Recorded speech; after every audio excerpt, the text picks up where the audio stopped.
السلام علیکم ورحمۃ اللہ وبرکاتہ۔ دوستو، اگر یوٹیوب چینل پہ دیکھ رہے ہیں تو سبسکرائب کر دیں، فیس بک پہ ہیں تو پیج کو لائک اور فالو کر دیں۔ کسی زمانے میں ایک چور بادشاہ کے محل میں چوری کرنے کے ارادے سے گیا۔ رات کا وقت تھا اور محل کے ایک کمرے میں بادشاہ اور اس کی بیوی کی گفتگو کی آواز آ رہی تھی۔ وہ کھڑے ہو کر سننے لگا، اگرچہ ایسا سننا غلط ناجائز چوری ہے، لیکن چور تو چوری ہی کرنے آیا تھا، تو اسے سننے میں کیا چیز مانع ہوتی؟ آخر وہ چور ہی تو تھا۔ اس چور نے سنا کہ بادشاہ اپنی بیوی سے کہہ رہا ہے کہ میں اپنی بیٹی کی شادی ایسے آدمی سے کروں گا جو نہایت متقی اور پرہیزگار ہو۔ چور یہ بات سن رہا تھا تو اس کے دل میں خیال آیا، کیوں نہ کچھ ایسا بن کر دکھاؤں کہ بادشاہ میرے ہی ساتھ شہزادی کی شادی کر دے۔ دل میں ایک حرص پیدا ہوئی۔ اب وہ چوری کرنا تو بھول گیا، لیکن دھوکہ دینے پر اتر آیا اور گھر جا کر بہت دیر تک سوچنے لگا کہ کس طرح میں اس بات میں کامیاب ہو سکتا ہوں۔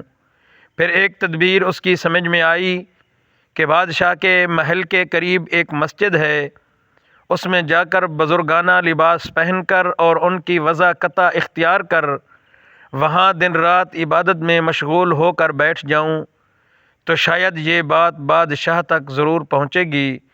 کوئی آدمی یہاں ایسا متقی پرہیزگار ہے جو دن رات اللہ کی عبادت میں مصروف ہے، تو ہو سکتا ہے بادشاہ کی نگاہ میرے اوپر پڑ جائے اور میں شہزادی سے شادی کر لوں۔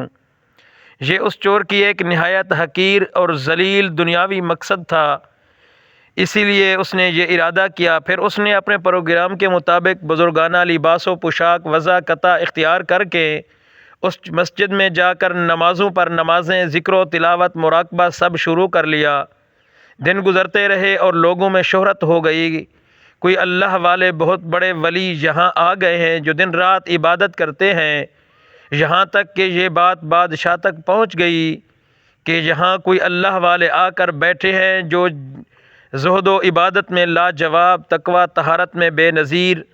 جب بادشاہ کو یہ بات معلوم ہوئی تو انہوں نے اپنے ارادے کے مطابق غور و فکر شروع کر دیا کہ شہزادی کے متعلق جو سوچا تھا اس کے لیے اسی کا انتخاب کیوں نہ کر لیا جائے۔ بادشاہ نے اسی سلسلے میں گفتگو کے لیے اپنے وزیر کو بھیجا۔ وزیر پاس مسجد پہنچا اور باادب ہو کر اس سے کہا، میں آپ کی خدمت عالیہ میں بادشاہ کی طرف سے ایک پیغام لے کر آیا ہوں۔ اس نے پوچھا، کیا پیغام ہے؟ تو وزیر نے کہا، بادشاہ نے کئی سال پہلے یہ فیصلہ کر لیا تھا کہ اپنی بیٹی کا نکاح ایسے شخص سے کریں گے جو اللہ والا، متقی، پرہیزگار ہو۔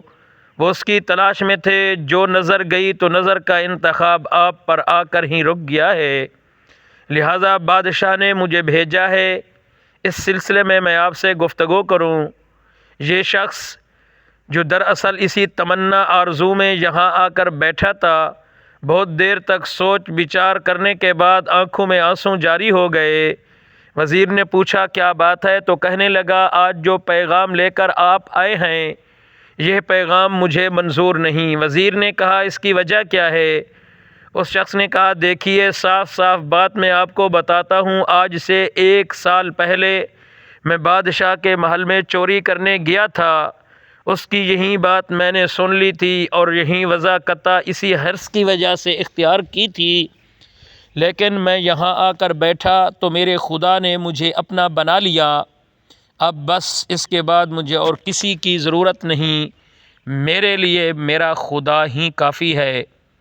بے شک جب عبادت ہو جائے، نماز ہو جائے، ذکر ہو جائے اور ہماری عبادتیں واقعی اللہ کے لیے ہوں تو انسان کو برائیوں سے عبادت روکتی ہے۔ اس کو کہتے ہیں صراط مستقیم۔